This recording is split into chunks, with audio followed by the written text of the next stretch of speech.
I've had family and people around me that just wanted to pick my brain. Everything that I ever spoke out loud has become true. It's not just chiropractic. Everything around me is everything I ever wanted. If you sacrificed your health for this business, what would you have afterwards?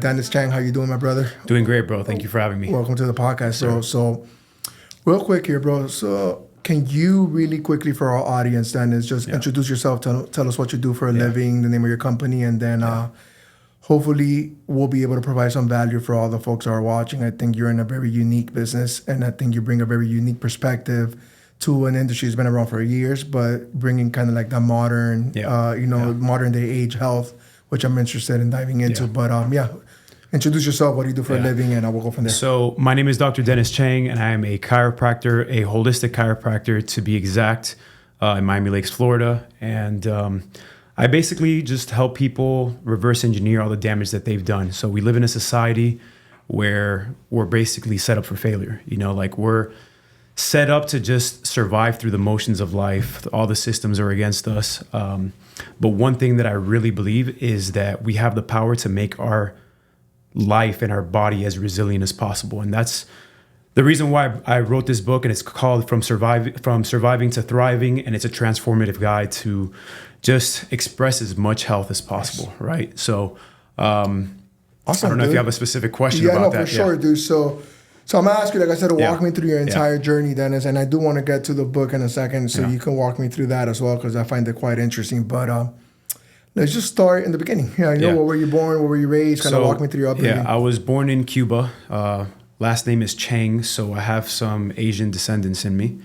Most people, usually when they walk into the office, they expect a little short Asian dude, not to be racist or anything, but that's just what they expect, you know? And they see me and they're like, what the I could curse, right? They're like, what the fuck? They're like, what the fuck? Who is this guy? Long hair, tattoos? Yeah, long hair, tattoos. Are you even a doctor? Like, doctors don't have man buns. Doctors don't have tattoos. Doctors don't look like you. And I'm just like, yeah, this is what you get, you know? But the expertise is there, and after the first visit, they know what's up, right? But born in Cuba, raised in Miami and Broward. When I came from Cuba, I barely even knew Spanish, but English became my first like prominent language, right? Okay. And then I ended up moving back to Hialeah. Okay. And then once I moved back to Hialeah, that's when I started learning Spanish again and stuff like that. So I'm officially bilingual and taking care of patients from Miami to Broward, all of South Florida and stuff like that. But the journey started with, the health journey started when I was actually super sick, right? So I was, like this book says, I was just surviving, going through life, 21 years old, 22 years old, abusing steroids, weighing 230 pounds. I weigh about 185 right now. So imagine that's probably 40, 50 pounds of difference, right? And I thought that I was super healthy. Super, super healthy. I thought going to the gym was healthy. I thought taking pre-workouts was healthy. I thought the whole fitness industry was healthy. And then it got to a point where my body felt like it was just breaking down. Like I felt super strong and undefeatable in the gym, but outside the gym, I felt like complete shit. Right. This is you at 21, 22. This is 21, 22 years old, abusing the shit out of steroids. I was literally a walking experiment. I would take testosterone, trenbolone, Dianabols, HGH, anything that you could possibly think of, I was taking at that point in time. Nice. So I ended up stopping like everything cold turkey just because like my body didn't feel right. Like I felt good in the gym, right? But aside from that, I felt like shit. Okay. And I ended up meeting one of my mentors, which is Dr. Zev. And his first adjustment, I didn't know what chiropractic was at this point. And Dr. Zev is a chiropractor. Dr. Zev is a chiropractor. And I met him for the first time. I went to chiropractic not because I had like any lower back pain or neck pain or anything like that, but because I was having anxiety for the most part. And with one adjustment, my anxiety like dramatically reduced from like 100% to like maybe 15%. Okay. So like an 85% decrease in anxiety. Okay, pause. We're gonna unpack everything you just said because it's good. But I feel like there's a lot missing that I want to know. Right. Yeah. So first and foremost, you came from Cuba. Yep. You grew up basically in Hialeah, Miami Lakes, from what I hear. Yep. You at 21, 22, you were taking steroids, working out like crazy. Were you going to school at the time? Were you working? Yeah, so I was in college. What was I working at the time? I was working at a supplement shop. I was managing a supplement shop. Yeah. And I was probably taking everything. Yeah, we were taking, I remember we would have vendors coming in and just like giving us a bunch of like under the counter type of steroids and stuff like that. And my dumbass was just experimenting with everything. You were the test dummy? I was a test dummy, bro. And yeah, that's what I was doing at the time. Okay. And then why did you go to see Dr. Zev? Like, who told you should go there? Did somebody recommend you to him? Right. So one of my friends, his name is Buddy. I think you might know him, right? Joseph? Yeah. So he used to work for Dr. Zev. And he was giving me like the whole insight of chiropractic, which I'm sure that I'll get to that in just a second. And he was telling me how the brain connects to the nerves and the nerves send signals to the body. And what really attracted me to it was more of a physical thing, right? I told you that it was anxiety that got improved, but it was more because I was missing a muscle in my back. It's called the lower trapezius. Okay.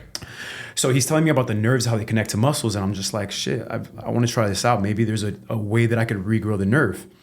So I went to Dr. Zev, and he explained to me like the whole nervous system stuff, and he told me that there's a potential that my muscle will grow back if there's a nerve issue, if there's any compression being placed on the nerve. So whatever, he adjusted me for the first time, and obviously I didn't feel my muscle growing back on the spot, but I was having anxiety at that point in time. It didn't connect for me. Like I didn't know that it had a direct correlation with the nervous system or with the rest and digest or the fight and flight mode of the body. And then with that one adjustment, I just felt like I could breathe better, I could see better, I felt more relaxed. Was it like instant though? Like you walked out of there like, wow, okay. Yeah. I mean, you tell me, what do you think? Do you think it was instant? Yeah, it was. So the physical relief was, but talking about the emotional aspect of it, because I do think that plays a big part. And from what I see, it played a big part with you. It made, obviously it touched you to the point that you're a chiropractor now. Yeah. Did you know that right away, or was it like looking back at it, that was a moment maybe some of your anxiety slowed down? Did I notice the anxiety went away? Immediately like when you walked out of there? Like 85%. Felt calm? Yep. Like obviously if anybody has ever dealt with like anxiety and stuff like that, like it's one of those things that's it's on a paradigm, right? Like you don't have like 100% anxiety or 0% anxiety. Like there's a spectrum to it, right? Sure. And I felt way more calm, right? And the science behind it is very simple. You have two modes in the body. You have the rest and digest state, and then you have the fight or flight, right? Fight or flight, there's a tiger coming at you, like your body's gonna send a shit ton of adrenaline, a shit ton of stress hormones, and you're gonna run away from the tiger, right? And then you have the rest and digest, right? Where the body's more calm, it's digesting food, it doesn't need to worry about anything like that. And the adjustment, the beautiful thing about it is it's more of a regulatory type of effect, right? So if there's someone that's super hyped up, anxiety or just stressed overall, they get one adjustment and it'll bring them from that stress state and it'll regulate them to that center. Or you'll have some people that are super down, depressed, just have a very low activity of brain power going into their body, and then one adjustment, boom, they get a jolt of lightning of energy. Interesting. And that's the beautiful thing about chiropractic. It is amazing. Yeah, it is. And I could tell how passionate you're about it. And honestly, I am an example now and a believer, because now I'm a patient too. Yeah. But back to Dr. Zev. So you saw him, you loved it. How did you ended up working there, from my understanding, right? Yeah, so I worked as a CA there for about, let's say, a year. Is that immediate too, or did you become like a patient? And so I was a patient for about a year. Okay. Right. I had asked him for a job at the time, just like Buddy was working for him. And it took me about a year in order for him to like just see like who I was as a person. Like I was a patient, but like you have to get to, like, that's the beautiful thing as a patient, is like you get to, communicate and things like that. So he ended up hiring me, and I worked for him for about like 5 or 6 years. I ended up being a manager of his office. I even started up his social media stuff and like started recording videos. Okay. And at what point did you decide to go to school to become a chiropractor? So about 4 to 5 years into it, right? Like when I'm at the top of like the CA stuff, I ended up going to school for alternative medicine, because I knew that I wanted to do something with health. Like I knew that for a fact. I saw all the miracles in chiropractic. I didn't know if chiropractic itself was that one thing for me, just because like I believed in physical therapy. I believed in homeopathy, acupuncture, and stuff like that. So I went to this school called Everglades University, and it's called alternative medicine track. So what you do is you study each type of alternative medicine, and basically the whole purpose of it is for you to decide which one you want to go through afterwards, right? So I went through chiropractic, homeopathy, acupuncture, traditional Chinese medicine, all these different types of natural medicine, right? And I ended up choosing chiropractic. It was just like what related to me the most. I had a doctor of the school that I went to that taught that class, and she just like blew my mind, because I already knew chiropractic from a clinical standpoint, but from a scientific standpoint, like I didn't know as much. And she really like opened up my eyes and made me make that decision and take the leap of faith, pretty much. How long is this? Because you're going to school to basically pick what you want to study, in a sense. Yeah. So this How long is do you do that for? so this is actually a bachelor's degree. Okay. So you're there for like Really? yeah. So you're there for 4 years if you don't have an AA. Gotcha. And how does that work? Once you graduate, what's the deal then?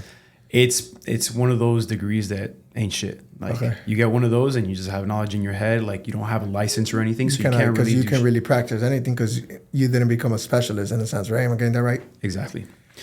So I ended up choosing chiropractic, obviously, and I ended up going to Life University, which is one of the best schools for chiropractic overall. There's quite a couple of them, but Life is just, it's special. Like when you go there to experience Life, they give you like a tour and stuff like that. They give you some grass-fed steaks, and that's what sold me right there. Like that's the number one thing that sold me is like when they took me on tour, and it's called Life Leadership Weekend. So they basically like just sauce you up with the experience of school, and school is never going to be just like that, but it was probably the closest thing. Like Life University was the closest thing to that,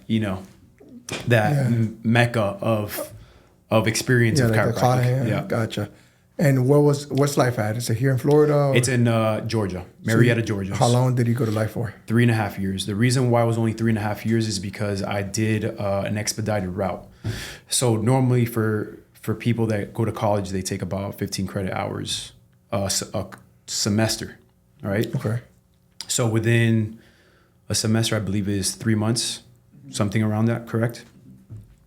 So within 3 months, you take. Asking bro. I went to Miami Dade for like 2 semesters, bro. Yeah, and I don't even know either, because Life is completely different.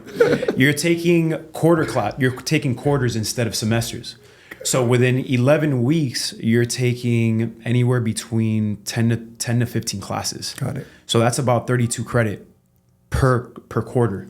So what, 15 credits per semester versus 32.5 within a shorter period of time. So that's what I was doing. So you graduated faster. And that's why I graduated faster. And you have to do that full time, obviously. Or were you able to work? Or I tried bouncing for a little bit, and it was terrible, dude. Yeah. It's just school all day, bouncing at night, barely any sleep.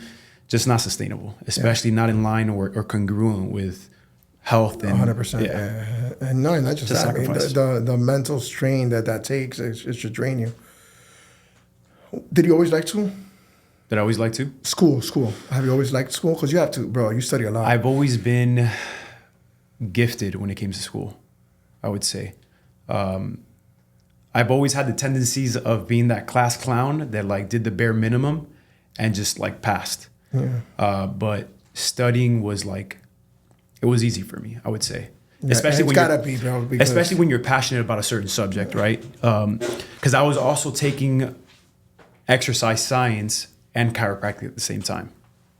So that right there, just like being able to learn about the body and connecting it to the passion that I have is what really propelled me to just like stay focused, Gotcha. Because most of my roommates or peers were like just struggling throughout the whole thing. And it's just being passionate about what I liked. Yeah, for sure. A lot of people go to school because they want to get a job after. You're obviously fascinated by to the point that you wrote a book. Yeah. When did you graduate, Denis? 2022. Okay. December of 2022. All right. So what happened in December 2022? Did you come back to Miami? Did you start working again? Kind of walk us through that. Yeah. So there's a lot to unpack here because there we go. Let me look at that. You're good. So I graduated December 2022. I didn't get my license until May of 2023. Okay. And the reason why is because the chiropractic board had to do like an extensive research on me. And I talk about this in the book. So it's like a public thing, right? Yeah. So when you have priors, right, when you've been arrested before and stuff like that, like they don't just a deeper dive. They do a deeper dive. They don't just give you a freaking license. Like you're dealing with people. You're in the medical field for sakes. You know, you're taking care of people's health, and they had to do an extensive search, and it just took time and time and time. And like I was here at this point, I already knew I had a set job. I was going to work under Zev, my mentor, right?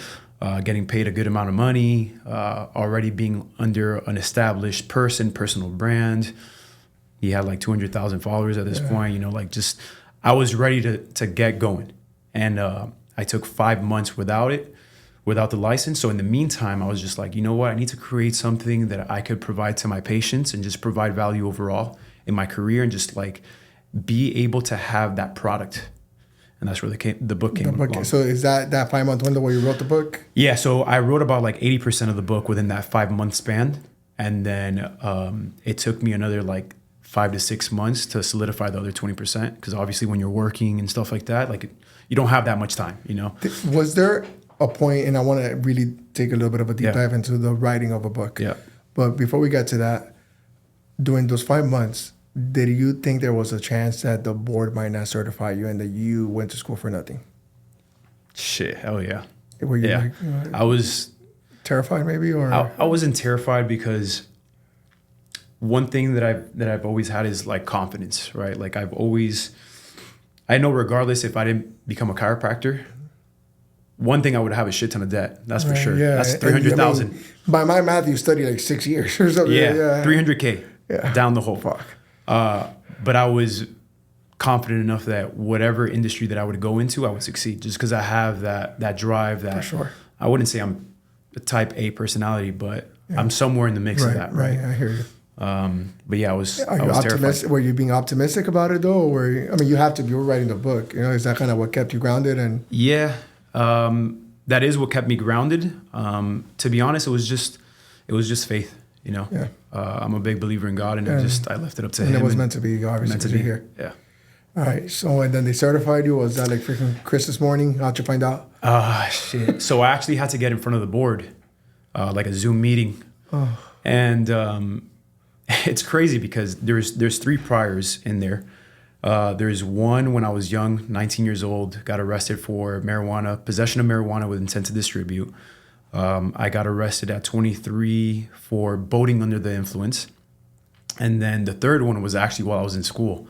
I had taken a gun to the airport by accident.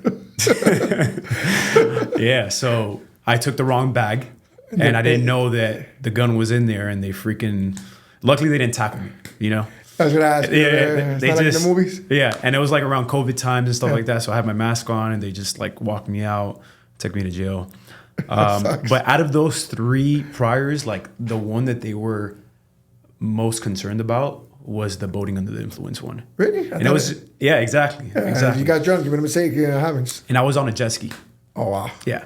And on top of that, like the reason why I got arrested was because they made me perform some freaking like crazy ass test while the boat's like rocking.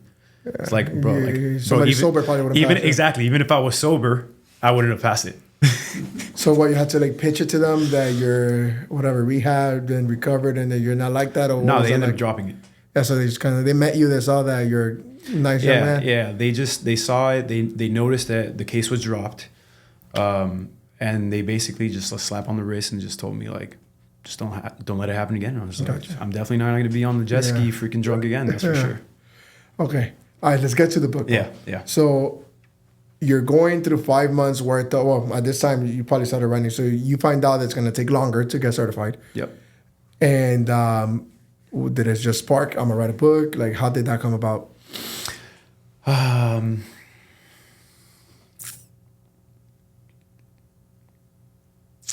me think. Your inspiration, mostly.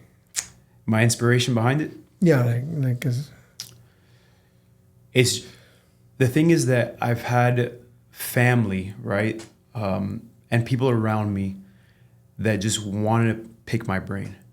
And like, I wish I could sit down with everybody and just like pour all of my knowledge and information. And in reality, it's almost impossible, you know?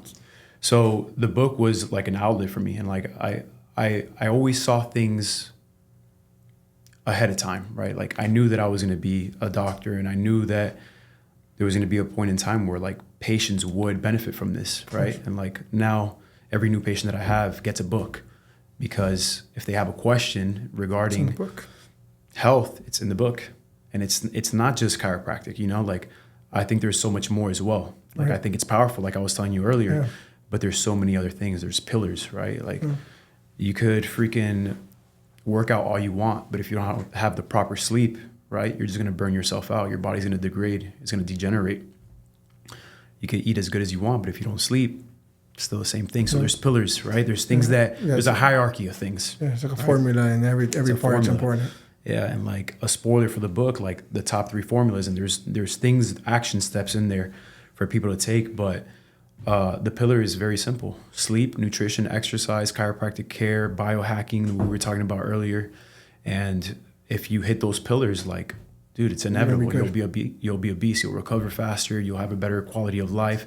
Everything spills over into, you know, what you want in life, if you have your health, right? Because, for example, you have a business, right? If you sacrificed your health for this business, like, yeah, you would have built a huge business like it is right now. But then what would you have afterwards? I hear you. Nothing. And you see that a lot. A lot. Yeah. Especially with young people our age. Do you think both can be possible? Absolutely. And I believe so too now. Yeah. But for the longest, for me, it was a trade-off that I was at the time in my mind gladly taking, because I felt like I was one or the other. Absolutely. And I think there's something special about that. Like it's going to be hard to have a balance of both of them and be able to have both outcomes that you want at the same time. Right. You know, I think, and I'm starting to learn this as I go as well, as like sometimes my health does need to take a little bit of a sacrifice in order to build a business. But the beautiful thing about it is, like, when you have the knowledge of how to reverse engineer the damage that's been done, you get it fixed. Then you could get it fixed. That's just like, obviously, awareness to me is everything. And once you know, you're aware. So yeah, maybe your definition of taking a sacrifice is the definition of most people's healthy lifestyle. Right. You know what I mean? It's because you're aware of what's wrong with you. I think awareness for me is the biggest thing. When I realize something's bad for me, little decisions that normally wouldn't even be a decision are now a decision that I'm deciding whether I go the wrong way or not. And I think that's the biggest thing, dude. The book, because what I want to know personally, I'm just gonna. I want you to dump this down for me. If you're like, and I mean this question: how do you write a book? Are you typing this into a computer? Are you locking yourself in a dark room and speaking into like a mic or something that's typing it up? What does that look like? So I took a couple routes. In the beginning, as I was writing everything down. I was drafting pen to paper, drafting like ideas, just putting ideas on the paper, right? And then it got to a point where I started typing things out based off of those ideas. And I was just like, dude, if I do this, I'm gonna be here all day. So it got to a point where I started to be a little bit more strategic and just taking leverage over technology. Got it. And I started like voicing to text and just writing all that stuff down. And then around the time that I was writing the book, ChatGPT came out and stuff like that. My best friend. Yeah. The cool thing though is, like, this is all 100% like ideas from my brain. Of course. It's just the grammar and everything like that it's refined. Yeah. It's refined. Yeah, it's being completely transparent. You did the rough draft and then it just fixes it up for you. And it just fixes it up for you, right? To make it more engaging, to give it a specific tone, to give it a specific style and stuff like that. But voice to text, and then just using ChatGPT to refine everything: grammar, spelling, typing. How about the cover and all that stuff? There's companies I've heard that do that, right? So what did it? Yeah. So the cover was actually I ended up hiring a guy on Fiverr. Yeah. And this is exactly like what I envisioned in my mind, and it took like maybe 10 to 15 revisions. I was gonna tell you, because it's good for you that you got there, first of all. Yeah. So the cover is very symbolic because there's a camera right here. So it's very symbolic because you see the desert, right? And then you see a plant that's flourishing, which is actually the brain of the body. And then you have the roots, and the roots signifies the nervous system, right? So from surviving to thriving, and it's basically like I was telling in the beginning of the episode, is we're in a society where everything is stacked against us. Like, we're meant to fail, right? We have pharmaceutical companies, we have the big pharma, big food industries, and basically they're just making us sicker and sicker and sicker, right? Being stuck indoors, just society in general, as we've evolved over time, you know? We have great things about it, but then we also have terrible things, right? The terrible things is that it takes a toll on our health, right? It makes everything more efficient and more innovative overall, but we take a hit. And the symbolism behind this is that society, which is making us just go through survival in the desert, is just making sure that you arm yourself with all the positive things, the mindset, the body work, the nutrition, the sleeping, the exercise, in order to make your body as resilient as possible, right? So we could be able to take that sacrifice of working those long hours at night, but then we could have one weekend of just rebounding back because we know the things that we have to do in order to nourish our body. Right. It's fire, dude. Yeah, it's crazy. You're the fucking genius. You sure you were raised in Hialeah? Yeah, no. It's when you go to Marietta, when you go outside of Hialeah, like, just your life changes. Yeah. You know? I could tell it did. All right. So 5 months, you wrote 80% of the book. Boom, you get certified. Do you end up working for Dr. Zev? Dr. Zev. Yeah. Zev, yeah. Is that what you did finally? Yeah, I ended up working for him. And then in the meantime, I'm writing the book, publish it, work for him for about 2 years. Got it. And then great experience overall. Okay. You told me he mentored you, right? He mentored me since 21 years old. But at this point in life, like, you know, I'm growing, building a family. Staring you in the eyes. Exactly. Yeah. You have all the pressure of like family, of doing great things. And then I get with my soon-to-be wife, and I'm just like, I need to provide, right? Like, I can't just, I get paid good, but not good enough to, you know, build a family and build an empire and stuff like that. So just like anything in life, you know, you grow to a certain point and you just have to adapt and pivot and do your thing. And I ended up opening up my own office. Okay. So how'd that idea come about? And this is a part that I think is interesting because a lot of people, I know plenty of people in careers like yours, not just healthcare, but whatever it may be, that they work, they get paid well. They want to do things on their own, bro, but it's a big difference from thinking about opening an office to actually opening an office. Yeah. I want you to think about this. Like, the moment that you decided, what made you decide? Was it just a financial thing? Because if it's just a financial thing, you'd probably be safer at the job. Short term. Long term, obviously, you want to start the business. But short term, you know, you're better. What made you really, like, take that extra step to looking for real estate to find the office and things of that nature? Yeah, so one thing was always having the end in mind. Like, that's always been a principle for me. Okay. And I knew in order to live the life that I wanted and provide for the family, like, I needed to get paid more. Got it. So that's, from a financial standpoint, that's one. And then I don't know how religious you are or faithful you are as a man, but I was just diving into Christianity and stuff like that. And I read, or I overheard a podcast, and they talk about Abraham and how they sent him out to a land where there was nothing, and he just started from scratch. This is at the end of his life, like 80 something years old, I believe, or something close to the end of his life. And he started a whole entire chapter at the end of his life and succeeded. Like, there was trials and errors and stuff like that. And that story, like, resonated with me, even though I wasn't at the end of my life, I was at the beginning. So it's like, why not make that sacrifice and that leap of faith in the beginning, where I have the rest of my life to keep on fucking up and making errors, you know? So I think it was a combination of, like, the financial things and the drive and being able to support the family and stuff like that. And then that one video or podcast that I overheard that story. Go figure. Just like cemented something in my soul that just like made me. So you knew. Bam. I knew. Okay, and then so let's walk to the technicalities of opening a chiropractor office. you need space. I'm sure you need licenses, permits, like build out. I know you told me you built that shit with your hands, basically with your stepdad. With my stepdad. So walk us through that process. Yeah. I mean, I want to give full credit to my stepdad. I mean, you already know who he is and stuff like that. Without him, bro, this would not be possible. Like, first of all, he gave me $100,000 as a loan to start the business. Wonderful. So from a financial standpoint, he backed me up there. But not only that, he also did the labor. And we're talking about a 50-year-old man, almost 60 years old, like working day and night. Building it out from scratch. Like that office that you saw was like completely empty. There was just one entire wall. We broke that down together. Permitting and stuff like that, I'd rather not disclose that because we'll skip that part.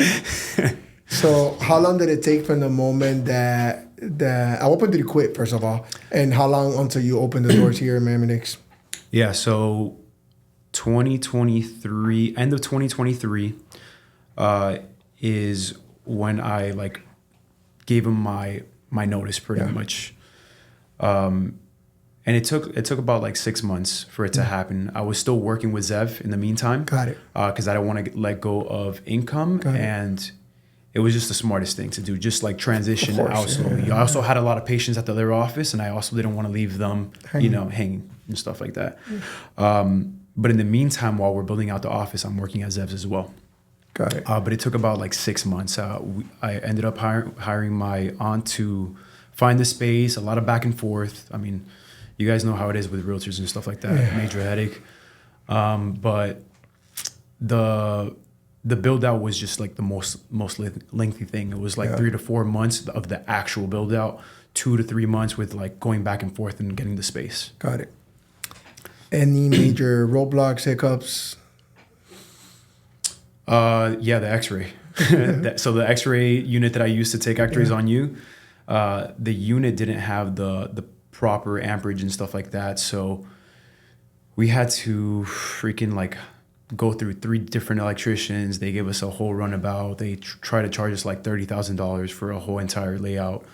But at the end of the day, we ended up finding another way. It's just like little roadblocks. Everything's just like the way that I see it is like there's so many obstacles, but they're not really like in the way. They're just on the way to, like where you're going. Gotcha. And you just got to learn how to pivot and just jump through those hurdles pretty much. So you've been open now 60 days. I've been open going on 3 months at the end of this month. Yeah, I know when you opened because your stepdad very proudly saw me and my wife. We're friend or neighbors, because you guys are wondering, we live across from each other, small world. And he walked out and said, my son just opened a chiropractor office and gave us like cards or something.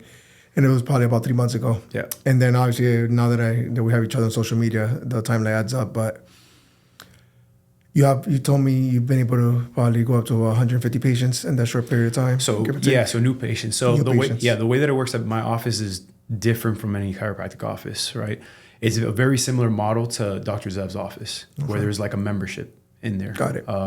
Most chiropractic offices, like they'll get a patient, they'll put them on a care plan, and then after they're done with the care plan, regardless if they see results or not, they're gone. Sayonara. See you later. Exactly.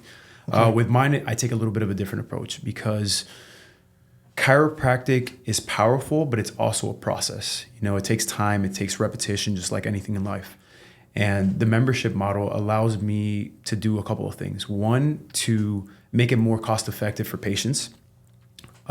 2, for me to spend more time with them, as far as like going months seeing them, right? Because 1 or 2 adjustments is not going to do shit. You don't get to have a true impact on somebody unless you have one. And mainly, I want to be able to influence their lifestyle overall, because an adjustment is going to change the state and it's going to change the life over time.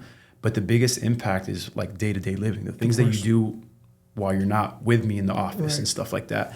So the membership model allows me to be able to retain patients. And the cool thing that I do differently than most chiropractors is that in order to retain patients and give them the best benefit is that as they stay committed, the price goes down. Like there's nothing in this world that has that type of model. Right. Like, it's backwards. Everything that you do nowadays, every type of membership that you subscribe to gets more expensive as you go. Right. Okay. And I take that model to be able to retain patients and to make that impact with people. Yeah, I mean, 150 is an impressive number for less than 3 months for new patients. Yep. One. Yep. Let me ask you, Dennis, and it might be too premature for you to answer this because you've been at it for a few months only, but you're going through something right now that's a beautiful time in your life. I can tell you from experience, from the standpoint of like your vision's coming to fruition. You're obviously extremely passionate about what you do. You've thought about the I guess the holes in the industry where like people are just money and then you kind of cut them off after the plan's over. Does it feel surreal at times? Like, are you so caught up in the moment that you haven't had a chance to just kind of step out and look at it? Have you thought about that? If not, can you give it some thought? Because I think it's unique. Yeah, I mean, there's a lot that goes on through my mind when it comes to that. My biggest thing is just like hustling as hard as I can right now because of what you said. Like I have beautiful things coming to fruition and I want to make sure that I'm present for them, right? So right now it's all about like giving it my all and going hard. You know, like that conversation that we had, it's like you don't really know what going hard is until you have kids and stuff like that. And I know that's going to be true. Like I know I'm going to go even harder. But right now that I have the power and the capability and the youth and the strength to do so, like I'm just going hard. You know, I don't know if that answers your question. It does. So I think to elaborate a little more even on what you're saying. Yeah. You had a goal of opening your own office, obviously more than 9 months ago. You probably signed the real estate. Yeah. Then you opened it. Yeah. And now you have your own spot. You're seeing patients. Like this became real. Mm-hmm. Whatever goals you have, which I know for a fact are high, and you're well on your way to achieving them.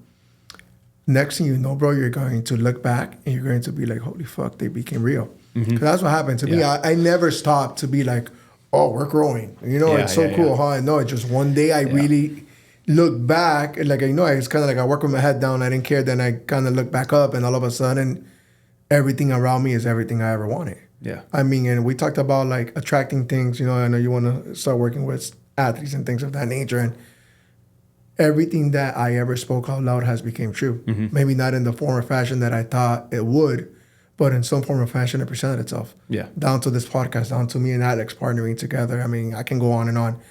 And I see that happening with you already of the short period of time we spent together. And I guess I want to give you the awareness to look for that. Yeah. Because it is a wonderful thing. Right. And some things happen, you can't explain them. Because people ask me sometimes, like, how'd you do it? You know, to get to this level, because there's so many more levels for all of us to unlock. You know what I mean? Like, sure. Like, and I think that's the other part, right? How do you stay humble and hungry when you reach whatever your goals today are? Yeah. But it's hard to articulate at times because you're just, you know, doing things for that reason, working really hard, being strategic, obviously having vision, making the right moves, getting yourself into mentorship groups, all the things you do. But then things just happen to work out, you know, and you're gonna go through that, bro. I think you're going through it already. Yeah. I think it was premature for me to ask you that question because you're caught up in the mix right now. It's like, who cares? You know, you just gotta work harder and harder and harder. But you'll get there, dude, and you'll see it. Yeah. Because it's a beautiful thing, bro. And you know, I'm kind of glad that we're here because I get to now feel like I'm a little bit part of it. Yeah. And one thing I will tell you, because there's a few more things I want to cover. One thing I will tell you is I strive to be the best client that I can be. I mean that. Like, obviously, I talked to you about the PT I work with. He's my boy, but I do it, one, because I like what he does, and two, because I like to support. Right. And now that I'm your client, like, we're going to do whatever we can to help to it and bring you the business because, you know, finding people that are passionate about things, they do it for the right reasons. That's hard. And you definitely do. Yeah. And that brings results. Yeah. You know, because 100% your product, you can have all the intention. You can have all the intention in the world, but if the result's not there. Typically it's one to the other, right? People that are good, they know they're good, so they just want to rip you a new one, so to speak, and just keep going. Or then people are not that good, so they have to overcompensate by being nice. But but you know, you're not getting the results, it's not going to work. Absolutely. I feel you. Absolutely. All right. So you've been open 90 days. How was the support from the people around you? Because I think that's so important. Great overall. Family super supportive. Like I said, my stepdad. Nobody told you should have quit and kept your job. I'm sorry, instead of quitting. No, they all believed in me for the most part. Like they saw how passionate I am. Like I feel like that's pretty transparent as soon as you meet me. Like when it comes to health and stuff like that. Like I walk the talk. You know what I'm saying? Like, I'm not just out here preaching shit and just like being a lazy fuck and out of shape. and out of shape like most chiropractors are. And like, dude, honestly, like I feel really passionate about that subject specifically because there's so many chiropractors out there that are taking advantage of patients, and not from a monetary standpoint, but just like not being able to provide them their all. Right. You know what I'm saying? Like not giving them true value. Not giving them the true value of like leading them, guiding them.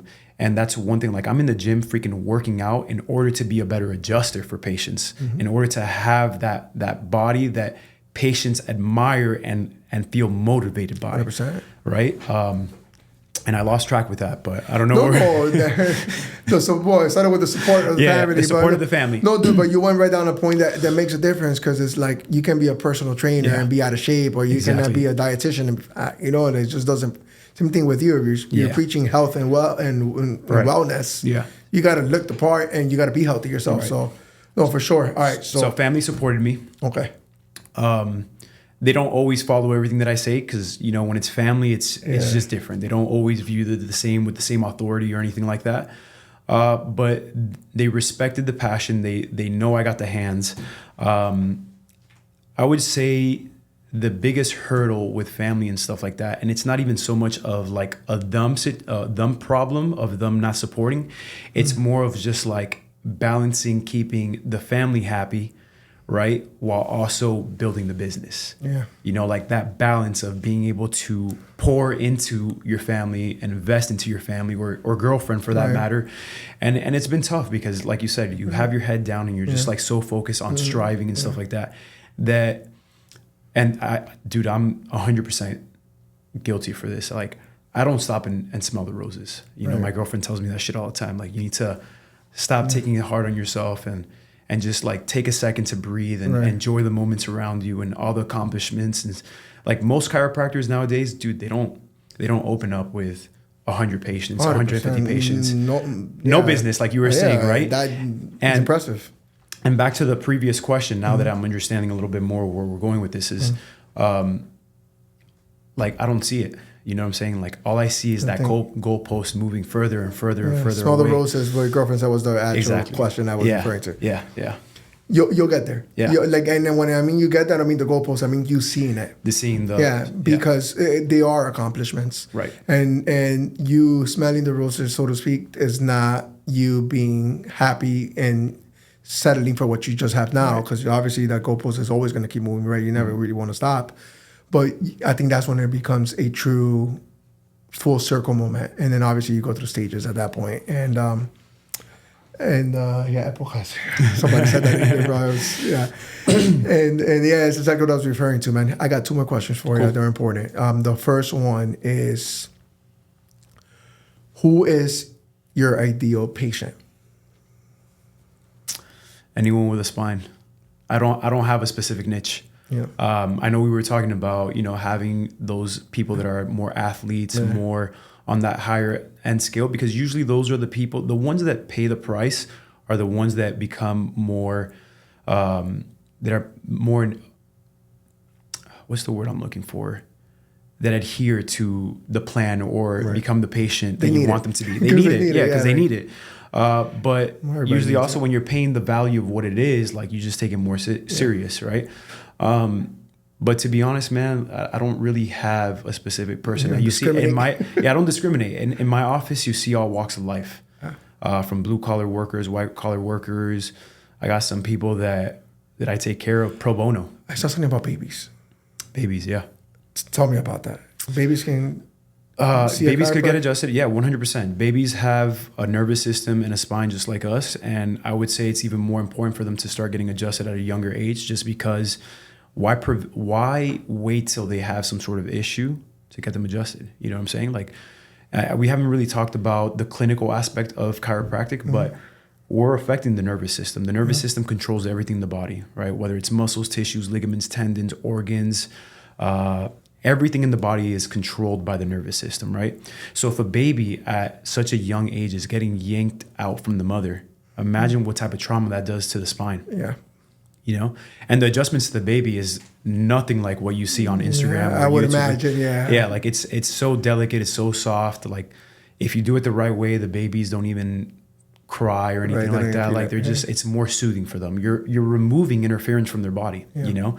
That interference over time, the longer it stays there, the more it degenerates, and the more issues they have, the more dis-ease they have in the body, you know? So it's like, babies should be getting adjusted. Do people know this? Or am I the only one that did you know babies could get adjusted? I saw a video. I mean, I saw you talk about it somewhere, but most people don't. Like, okay. When I tell my patients that they should bring in their kids, and like I'll take care of them for free because like I care for them, you know, like I take care of families, right? They're under a family plan and stuff like that. I'm just like, you could bring all your kids for free, and I'll take care of them. And they're just like, no, they're too young. And I was like, what do you mean? The younger the better. The younger the better, yeah. And then I had to give them the whole rundown and stuff like that. But it's just common sense, dude. You have a spine, take care of it. My second question is why, which I think is going to get into the clinical aspect of things. Why should somebody see a chiropractor? So many reasons. Biomechanical, hormones, everything in the body, like I was telling you, is controlled. Let's say somebody has a liver issue or they have a heart issue, right?